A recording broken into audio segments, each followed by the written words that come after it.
आप पढ़ाई कर सकते हैं हमारे एप्लीकेशन के माध्यम से बिल्कुल फ्री में। तो आज ही उसे डाउनलोड करें, जिसमें आपको क्लास 6 से 10वीं तक के चैप्टर वाइज वीडियो मिलेंगे तथा साथ ही पीडीएफ नोट्स मिलेंगे। तो आज ही उसे डाउनलोड करें, लिंक दे रखी है उसकी डिस्क्रिप्शन में। देखो, आज की जो क्लास है वो है कक्षा 10 की। प्रश्नावली है 16.1 पृष्ठीय क्षेत्रफल एवं आयतन। इसके अंतर्गत हम क्वेश्चन करेंगे। ठीक है, 4 क्वेश्चन है इस 16.1 के, 1 2 3 4 करेंगे इस क्लास के अंदर। तो पहला क्वेश्चन देखो, आपको यहाँ पे क्या दे रखा है कि एक घनाभ किस तरह का होता है। आपको पता होना चाहिए कि जो घनाभ होता है वो कुछ इस तरह का होता है। ठीक है ना, जो घनाभ होता है ना वो आपके इस तरह का होता है, इस तरह का घनाभ होता है। तो घनाभ की आपको लंबाई दे रखी है 12 सेंटीमीटर लंबा, 9 सेंटीमीटर चौड़ा और 5 सेंटीमीटर ऊंचा है। तो घनाभ का संपूर्ण पृष्ठीय क्षेत्रफल एवं आयतन ज्ञात कीजिए। क्या क्या करना है आपको? घनाभ का संपूर्ण पृष्ठीय क्षेत्रफल और आयतन निकालना है। तो क्या क्या दे रखा आपको? घनाभ की लंबाई आपको कितनी दे रखी है? 12 सेंटीमीटर। घनाभ की चौड़ाई आपको कितनी दे रखी है? 9 सेंटीमीटर। और ऊंचाई आपको कितनी दे रखी है? 5 सेंटीमीटर। अब आप कर लो इसके सरल। तो घनाभ का संपूर्ण पृष्ठीय क्षेत्रफल, क्या सूत्र होता है? 2 गुणा कोष्टक में लंबाई इंटू चौड़ाई प्लस चौड़ाई इंटू लंबाई इंटू चौड़ाई हो गया, फिर चौड़ाई इंटू ऊंचाई प्लस ऊंचाई इंटू लंबाई। ठीक है, 2 की जगह 2, लंबाई कितनी है 12 इंटू चौड़ाई कितनी है 9 प्लस चौड़ाई है 9 इंटू ऊंचाई कितनी है 5 प्लस ऊंचाई है 5 इंटू लंबाई कितनी है 12। करो इसको सरल। 2 की जगह 2 गुणा 12 को 9 से गुणा किया तो 108 हो गया, प्लस 9 को 5 से गुणा किया तो 45 हो गया, प्लस 5 को 12 से गुणा किया तो 60 हो गया यहाँ पे। अब आप क्या करो? 2 गुणा इन सबको प्लस कर दो तो कितना हो जाएगा? 213। और जब गुणा करोगे तो आ जाएगा 426 वर्ग सेंटीमीटर, या आप इसको लिख सकते हो सेंटीमीटर स्क्वायर। ये तो आ गया घनाभ का संपूर्ण पृष्ठीय क्षेत्रफल। क्या करना है? लंबाई चौड़ाई और ऊंचाई लिख दी। ठीक है, गुणा ये जो सूत्र है वो करना है और सूत्र में जो मान दे रखे वो आपको रखना है। अब आपको क्या निकालना है? घनाभ का आयतन। तो आपको याद रखना है कि जो घनाभ का आयतन होता है उसका जो सूत्र होता है वो होता है लंबाई इंटू चौड़ाई इंटू ऊंचाई। लंबाई है 12 सेंटीमीटर, चौड़ाई है 9 सेंटीमीटर, ऊंचाई है 5 सेंटीमीटर। 12 को 9 से गुणा किया तो 108 इंटू 5, तो कितना हो गया यहाँ पे? 540। ठीक है, घन सेंटीमीटर या सेंटीमीटर क्यूब। घन का मतलब होता है क्यूब, ठीक है ना, यानी घात कितनी है? 3। तो इस तरह से आप ये क्वेश्चन सरल कर सकते हो। क्वेश्चन नंबर 2 देखो यहाँ पे कि 3 घनों की भुजाएं आपको दे रखी है। 3 घन है, उनकी भुजाएं क्रमशः 8 सेंटीमीटर, 6 सेंटीमीटर और 1 सेंटीमीटर है। इन्हें पिघलाकर एक नया घन बनाया जाता है। इन्हें क्या कर दिया? पिघला दिया, फिर इनसे एक नया घन बनाया जाता है। देखो 3 घन थे, एक ये घन हो गया आपके, ठीक है ना, इस तरह का। देखो कुछ इस तरह के घन थे। एक घन की जो भुजा थी वो 8 थी, एक की 6 थी, एक की 1 थी। इन सब को क्या किया? पिघला दिया और उनसे एक नया घन बना दिया। तो मेरे कहने का मतलब है इन तीनों घनों का जो आयतन होगा, यानी इसका आयतन, इस घन का आयतन, इस घन का आयतन जो होगा वो इस घन के आयतन के बराबर होगा। तो हम क्या करेंगे? पहले इन घनों का आयतन निकालेंगे और जो फिर इन तीनों को जो घन के आयतन आएंगे उनको जोड़ेंगे, और जो आयतन आएगा वो इनका ही आयतन होगा, क्योंकि ये जो बड़ा वाला घन है वो किससे बना है? इसी घनों से बना हुआ ना।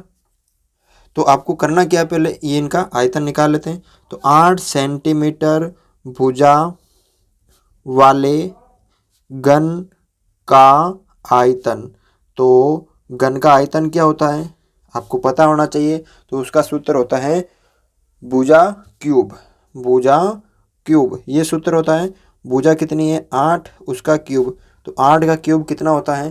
512 और सेंटीमीटर क्यूब, यानी 8 सेंटीमीटर भुजा वाले घन का आयतन कितना आ गया 512 सेंटीमीटर। अब इसी तरह 6 सेंटीमीटर भुजा वाले घन का आयतन, यानी 6 सेंटीमीटर भुजा वाले घन का आयतन क्या हो जाएगा, वो एक सूत्र लगाओ, भुजा क्यूब, यानी 6 क्यूब, 6 का कितना हो जाएगा यहाँ पे 216, यानी 216 सेंटीमीटर क्यूब। इसी तरह 1 सेंटीमीटर भुजा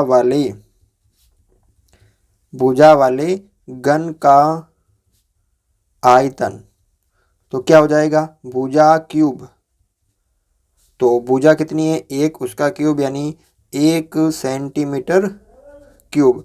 अब आपको क्या करना है, इन तीनों घनों के आयतनों को जोड़ देना है। तो तीनों घनों का जो आयतन है वो जोड़ना है, तो कितना हो जाएगा 512 प्लस 216 प्लस 1, तो 2 8 और 1 9, 2 और 5 और 2 7, यानी 729 सेंटीमीटर क्यूब क्या आ जाएगा आपके इन तीनों घनों का आयतन। यानी तीनों घनों का आयतन का मतलब है ये तीनों घन से क्या मिला है, जो बन के है मिला है आपको नया घन, तो इसका मतलब नए घन का जो आयतन है वो कितना हो जाएगा, नए घन का आयतन। मेरे कहने का मतलब है कि इन तीनों घनों के जो आयतन है वो इसके बराबर होगा, क्योंकि ये जो नया वाला घन है वो इन तीनों से ही मिलकर बना है। ठीक है, तो इन तीनों का जितना भी आयतन होगा उतना ही आयतन इसका होगा, तो नए घन का आयतन कितना हो जाएगा 729 सेंटीमीटर क्यूब। अब आपको क्या करना है, नए घन का संपूर्ण पृष्ठीय क्षेत्रफल निकालना, तो पहले इसकी भुजा निकालेंगे। तो नए घन का आयतन का सूत्र क्या होता है, नए घन का आयतन। ठीक है, तो आयतन का जो सूत्र होता है वो होता है भुजा क्यूब। ठीक है, आयतन आपको दे रखा है 729 और भुजा ये क्यूब। अब हम यहाँ पे क्या करेंगे, घनमूल करेंगे। क्या करेंगे यहाँ पे, घनमूल करेंगे, वर्गमूल नहीं घनमूल करेंगे। तो 729 किसका होता है, 9 का होता है ना, तो 9 सेंटीमीटर क्या आ गई, भुजा आ गई। ये क्यूब यहाँ से हट गया, तो जो नए घन की भुजा है वो कितनी आ गई, अतः नए घन की भुजा आपको कितनी प्राप्त हो गई है यहाँ पे 9 सेंटीमीटर। अब आपको करना क्या है, नए घन का संपूर्ण पृष्ठीय क्षेत्रफल, सूत्र क्या होता है 6 इंटू भुजा स्क्वायर, यही सूत्र होता है 6 इंटू भुजा स्क्वायर। तो 6 की जगह 6 कर दो, इंटू भुजा कितनी निकाल ली हमने 9, तो 9 का स्क्वायर करो इसको सरल, 6 इंटू 9 इंटू 9, तो 6 इंटू ये हो गई 81, और 6 और 8 को 6 से गुणा किया तो 48, यानी 686 वर्ग सेंटीमीटर क्या आ जाएगा आपके यहाँ पे नए घन का संपूर्ण पृष्ठीय क्षेत्रफल। बिल्कुल इजी क्वेश्चन है, आराम से इसको कर सकते हो। क्वेश्चन नंबर 3 देखो, यहाँ पे क्या दे रखा है कि एक संदूक की माप आपको दे रखी है 50 सेंटीमीटर, 36 सेंटीमीटर और 25 सेंटीमीटर है। इस संदूक का कवर बनाने के लिए कितने वर्ग सेंटीमीटर कपड़े की आवश्यकता होगी, यानी ये जो संदूक बनाना है तो इसका आपको कुल मतलब संपूर्ण पृष्ठीय क्षेत्रफल निकालना है। तो आपको क्या क्या दे रखी है, तो संदूक की लंबाई आपको दे रखी है 50 सेंटीमीटर, संदूक की चौड़ाई आपको दे रखी है 36 सेंटीमीटर, और संदूक की जो ऊंचाई दे रखी है वो दे रखी है 25 सेंटीमीटर। तो अब आपको क्या निकालना है, इसका संपूर्ण पृष्ठीय क्षेत्रफल। तो कहने का मतलब है संदूक का कवर बनाने के लिए आवश्यक कपड़े या आवश्यक कपड़ा। ठीक है, तो आप सूत्र लगा लीजिए, 2 गुणा लंबाई इंटू चौड़ाई प्लस चौड़ाई इंटू ऊंचाई प्लस ऊंचाई इंटू लंबाई।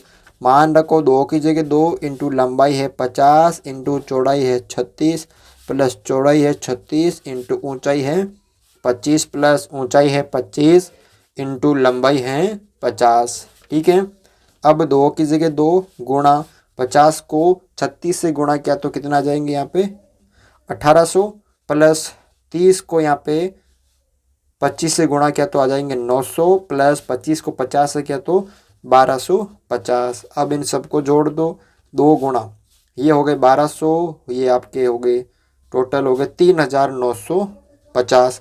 अब गुणा कर दो इन दोनों को तो 7900 वर्ग सेंटीमीटर, यानी कितने कपड़े की आवश्यकता होगी 7900 वर्ग सेंटीमीटर कपड़े की आवश्यकता होगी। क्वेश्चन नंबर 4 देखो, एक घन का प्रत्येक पृष्ठ 100 वर्ग सेंटीमीटर है। घन का जो प्रत्येक पृष्ठ है वो 100 वर्ग सेंटीमीटर है। यदि आधार के यानी इसका जो प्रत्येक पृष्ठ है वो कितना है, इस तरह का जो पृष्ठ है वो 100 वर्ग सेंटीमीटर यानी उसका वर्ग सेंटीमीटर यानी उसका क्षेत्रफल दे रखा है। तो घन का प्रत्येक पृष्ठ का क्षेत्रफल कितना दे रखा है 100 वर्ग सेंटीमीटर। तो प्रत्येक पृष्ठ का क्षेत्रफल का सूत्र क्या होता है, ए इंटू ए यानी भुजा स्क्वायर होता है, यानी भुजा स्क्वायर। ये आपको दे रखा है कितना 100 दे रखा है, तो दोनों तरफ रूट कर दो तो यहाँ पे आ जाएगा भुजा और यहाँ पे आ जाएगा 10 सेंटीमीटर। यानी कहने का मतलब जो घन की भुजा है वो कितनी आ गई यहाँ पे 10 सेंटीमीटर। ये एक पृष्ठ का है। तो देखो ये जैसे मान लीजिए ये सामने वाला पृष्ठ है, ये यहाँ पे सामने वाला पृष्ठ है, इसका जो एरिया आपको दे रखा है 100 दे रखा है, तो इसकी भुजा कितनी हो जाएगी 10 इंटू 10 हो जाएगी ना, क्योंकि एक पृष्ठ का क्षेत्रफल कितना होता है भुजा इंटू भुजा। तो भुजा को जब भुजा से गुणा करते हैं तभी तो 100 आए ना, तो यानी 10 को 10 से गुणा किया तभी तो 100 आए। यदि आधार के समांतर समतल द्वारा घन को काटकर 2 बराबर भागों में बांट दिया जाता है, यानी आधार के समांतर, ये आधार है, इसके समांतर समतल द्वारा घन को काटकर बराबर 2 भागों में बांट दिया जाता है, यानी यहाँ से इसको काट दिया जाता है, घन को यहाँ से काट दिया जाता है। तो प्रत्येक समान भाग का संपूर्ण पृष्ठीय क्षेत्रफल ज्ञात कीजिए। तो हमने घन की भुजा निकाल ली। तो अब यहाँ पे देखो जो घन है वो आपको कुछ इस तरह का प्राप्त हो जाएगा, वो 2 हिस्सों में कुछ आपको इस तरह का प्राप्त हो जाएगा। एक हिस्सा ये हो जाएगा और दूसरा हिस्सा सेम इसी तरह होगा। ठीक है, कुछ ये देखो इस तरह का होगा। तो ये तो 10 है, ये भी 10 होगी, और ये 5 है, और ये आपके 10 होगी। तो मतलब जो ऊंचाई है वो 5 है, लंबाई 10 है, और चौड़ाई क्या हो जाएगी 10 है। तो कहने का मतलब अब क्या बन गया, ये प्रत्येक घनाभ बन गया। तो घनाभ प्रत्येक, जब इसको काटते हैं तो ये क्या बन गया घनाभ बन गया, क्योंकि इसमें अलग अलग आ गए ना। तो प्रत्येक घनाभ की लंबाई कितनी हो जाएगी, लंबाई तो 10 रहेगी, चौड़ाई कितनी हो जाएगी, चौड़ाई वही ये वाली 10 रहेगी, और जो ऊंचाई थी ये हमने यहाँ पे बराबर काट दिया तो कितनी हो गई, वो 5 हो गई। ठीक है, अब यहाँ पे देखो आगे इसको सरल कर सकते हैं कि घनाभ यानी प्रत्येक घनाभ का संपूर्ण पृष्ठीय क्षेत्रफल। सूत्र लगाओ 2 गुणा लंबाई प्लस लंबाई इंटू चौड़ाई प्लस चौड़ाई इंटू ऊंचाई प्लस ऊंचाई इंटू लंबाई। 2 की जगह 2 गुणा लंबाई कितनी है 10 इंटू चौड़ाई कितनी है 10 प्लस चौड़ाई कितनी है 10 इंटू ऊंचाई कितनी है 5 प्लस ऊंचाई कितनी है 5 इंटू लंबाई कितनी है 10। गुणा कर तो 2 इंटू ये हो गए 100 प्लस 50 प्लस 50। 10 को 10 से किया तो 100, 10 को 5 से किया तो 50, 5 को 10 से किया तो 50। अब इन सबको सरल कर दो आप।